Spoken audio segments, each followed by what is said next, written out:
নগরে সেখানে একটি কোচিং সেন্টারের বেসমেন্টে আচমকা জল ঢুকে 3 আইএএস পড়ুয়ার মৃত্যু হয়েছিল। সেই ঘটনায় এবার সিবিআই তদন্তের নির্দেশ দিল দিল্লি হাইকোর্ট। এই ঘটনা প্রকাশ্যে আসতেই শোরগোল পড়ে যায়। ইতিমধ্যেই কোচিং সেন্টারের মালিক এবং কোঅর্ডিনেটরকে গ্রেফতার করেছে পুলিশ।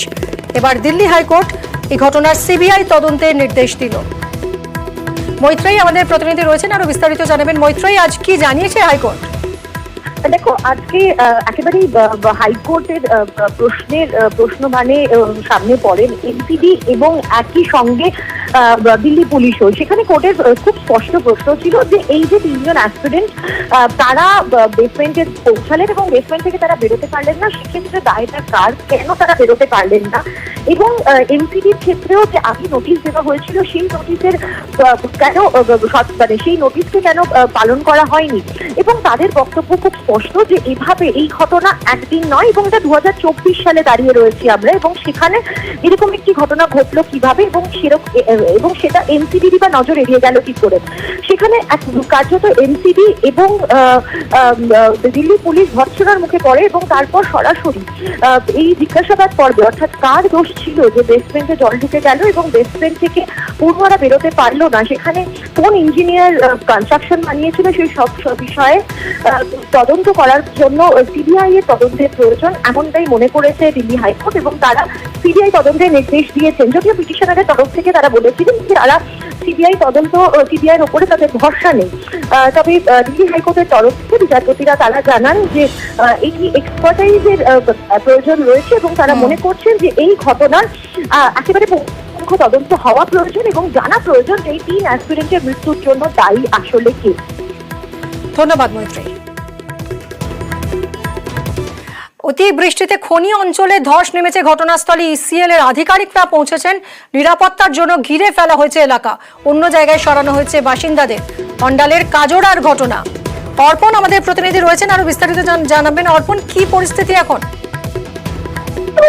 অতিবৃষ্টির কারণে অন্ডালের যে খাস কাজরা রয়েছে সেখানে কিন্তু কলিয়ার যে 10 নম্বর ফিট তার পিছনেই দেখা যায় ধস, এবং এই এলাকাগুলি এমনিতেই ধস কবলিত এলাকা বলে চিহ্নিত। এবং এই বৃষ্টির কারণে এই যে ধস আয়তনে ছোট হলেও কিন্তু বৃষ্টির জল গিয়ে যখন মিশছে সেখানে কিন্তু এই ধসের আকার কিন্তু ধীরে ধীরে বাড়ছে। এবং ইসিএল এর আধিকারিকরা খবর পাওয়া মাত্র ঘটনাস্থলে আসে এবং এই এলাকাটি যেটা রয়েছে ধস কবলিত এলাকা, সেই এলাকাটিকে নিরাপত্তার জন্য ঘিরে ফেলা হয়েছে এবং আশেপাশের যে মানুষজন রয়েছে তাদেরকে অন্যত্র সরিয়ে নিয়ে যাওয়া হয়েছে।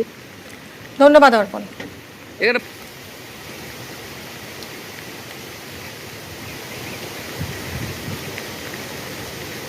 करीब 30 फुट तो होगा।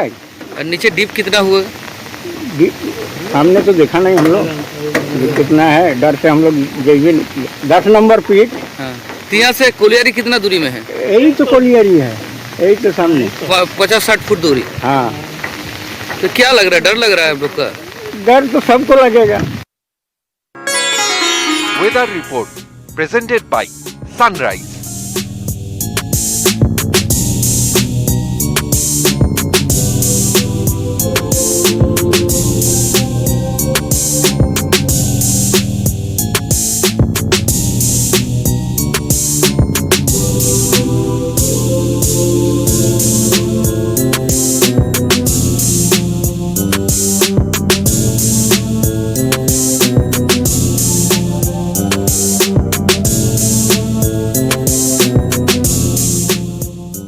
Weather report presented by sunrise.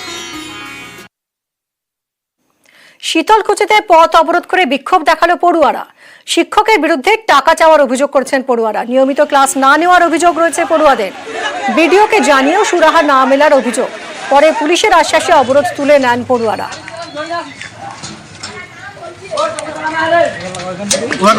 Sir class করাবেন না, উনি বলেন যে না ক্লাস করাবো না তোদেরকে।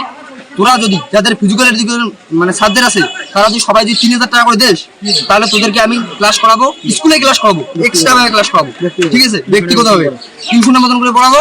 আর তোদের প্র্যাকটিক্যালে যে নাম্বারটা আছে ওইটাই দেবো এবং এক্সট্রা ভাবে নোট দেবো। গরিব মধ্যবিত্ত পরিবারের 5 to 12 অবধি ওয়ার্ক এডুকেশন ফিজিক্যাল এডুকেশন আছে। এবার একার পক্ষে এতগুলো ক্লাস চালানো মুশকিল, এবং দেওয়া আছে সপ্তাহে 2টা ক্লাস দেওয়া আছে, কিন্তু 7 পিরিয়ডে দেওয়া আছে। যেহেতু আমাদের টিচার সংখ্যা কম, এই জন্য ক্লাসগুলো হয় না। প্র্যাকটিক্যাল নাম্বারের জন্য 3000 টাকা চাওয়া, বিষয়টা জানি না এবার কতটা সত্য, যে আছে দায়িত্বে ফিজিক্যাল এডুকেশনের দায়িত্বে, সেই বলতে পারবে, আমি ওনার কাছে শুনবো। মুর্শিদাবাদের হরিহর পাড়াতেও শিক্ষকের বিরুদ্ধে অভিযোগ পড়ুয়াদের এবং অভিভাবকদের। শিক্ষকের বিরুদ্ধে এখানে আপত্তিকর আচরণের অভিযোগ। মুর্শিদাবাদের হরিহর পাড়ায় স্কুলে তালা লাগিয়ে দিল পড়ুয়া অভিভাবকদের একাংশ। মোহাম্মদ সেলিম রেজা নামে এক শিক্ষকের বিরুদ্ধে অভিযোগ, আপত্তিকর আচরণ এবং হুমকির অভিযোগে স্কুলে বিক্ষোভ।